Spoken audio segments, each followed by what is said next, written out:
The name of this body is Mrunal Chanda. Am I audible enough? Yes. Yeah. The name of this body is Mrunal Chowda. The chant I began with my talk today was Om. This original sound is considered as the universal sound, the sound of a creator and universal reality. Today's topic of discussion is encouraging tolerance and understanding in a multi-faith society. I am here to present my views from Sanatan Dharma or Hindu perspective. The word Namaste, a form of greeting, is a combination of two words. Namah means bow, reverential salutation, and Te means to you. Thus, the meaning is, my soul honors your soul. I honor the place in you where the entire universe resides. I honor the love, light, truth, beauty, peace within you because it is also within me. In sharing these things, we are united. We are the same. We are one. Since this talk encourages us to think of tolerance and understanding in a multi-faith society, I start to quote a Vedic mantra. Ano Bhadra Kratuvo Yantu Vishwataha.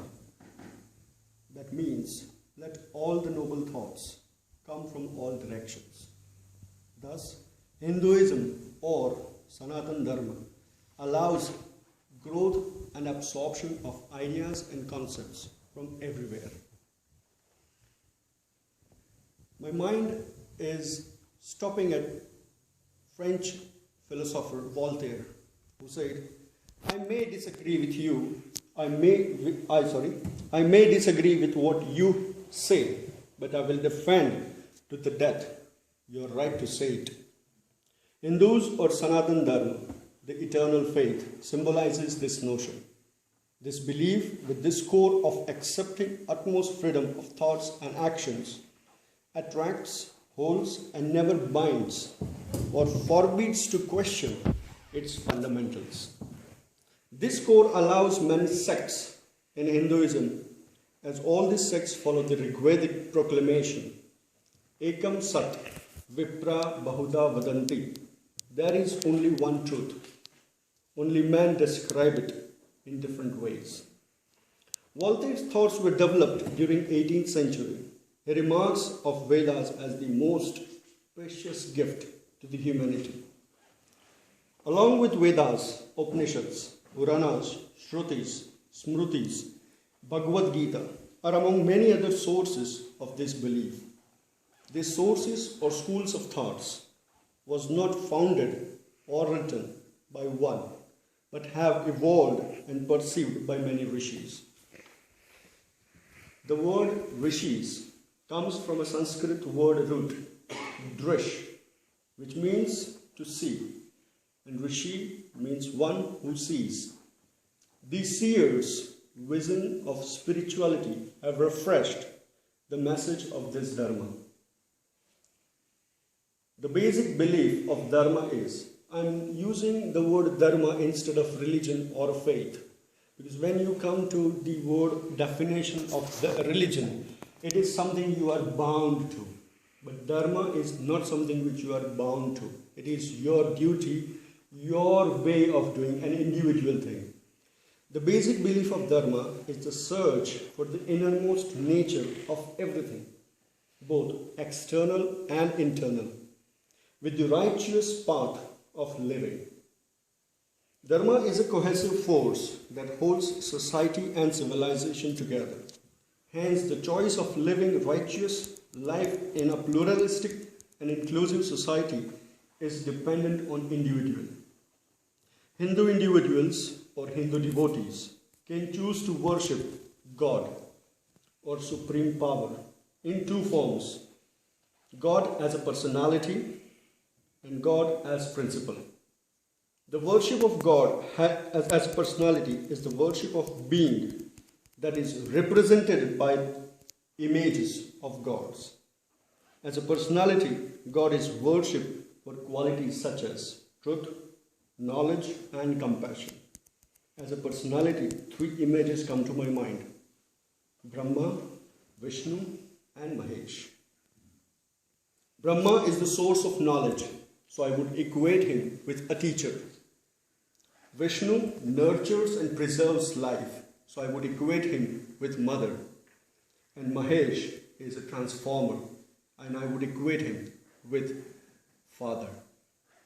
These three denominations of God as personality meditates divine energy manifested in female goddess, also known as Jagat Amba, the world mother. Noting this, we Hindus pray, Gurur Brahma, Gurur Vishnu, Gurur Devo Maheshwara, Guru Sakshat Para Brahma, Tasmai Shri Guruve Namah. Which means, our creation is that Guru, Brahma, the force of creation. The duration of our lives is that Guru, Vishnu, the force of preservation. Our trials, tribulations, illness, calamities, and the death of this body is that Guru, Dev Maheshwara, the force of transformation from this body to the other one. There is a Guru nearby and a Guru that is beyond the beyond. I make my offering to the beautiful remover of my darkness, my ignorance. It is you I bow and lay down my life. As a principle, God is called God beyond the form and the formless. I have already established in a definition of Namaste earlier that I, as a Hindu, would see you as a soul, and the soul within you and the qualities within you is the qualities which are within me. So there is equality between us. So that form and formless definition continues as a principle of God. But the question is how these two concepts can coexist simultaneously. The example I would like to cite is ice and water. We know water is formless, and ice can be formed in various ways, in various shapes, whichever you like. Devotees worship both form and formless, but the devotee to the same entity is the water. This is the reason why there are many images of God in Hinduism or Sanatana Dharma. As a personality, as a Hindu, I would like to offer a Gayatri mantra. Om Bhur Bhuvaswaha Tat Savitur Varenyam Bhargo Devasya Dhimahi Diyo Yonah Prachodayat. This Gayatri mantra translates like this. Let us meditate on the glorious effulgence of that Supreme Being who has created the universe. May she enlighten our hearts and direct our understanding. I would like to mention a recent debate on whether God is he or she on BBC somewhere. I heard about it. I think this is the answer that in Hinduism, that we don't consider God as he or she. It is always she who is being regarded in Hinduism. As a principle, another prayer is Asatoma Sadgamaya Tamasoma Jyotirgamaya Mrityorma Amritangamaya. Om Shanti Shanti Shanti. This means, O Lord, lead me from untruth to the truth, from darkness to the light, from death to immortality. Peace, peace, peace. In both these prayers, they vary a great deal. Heartfelt love counts more than any strict formal codes or any ritualistic practice.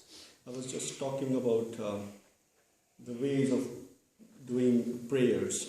It can be in different ways, whether it is a Hindu different sex prayer or a different religious prayers. But the heartfelt love towards the Supreme Power is the utmost thing which Hinduism considers.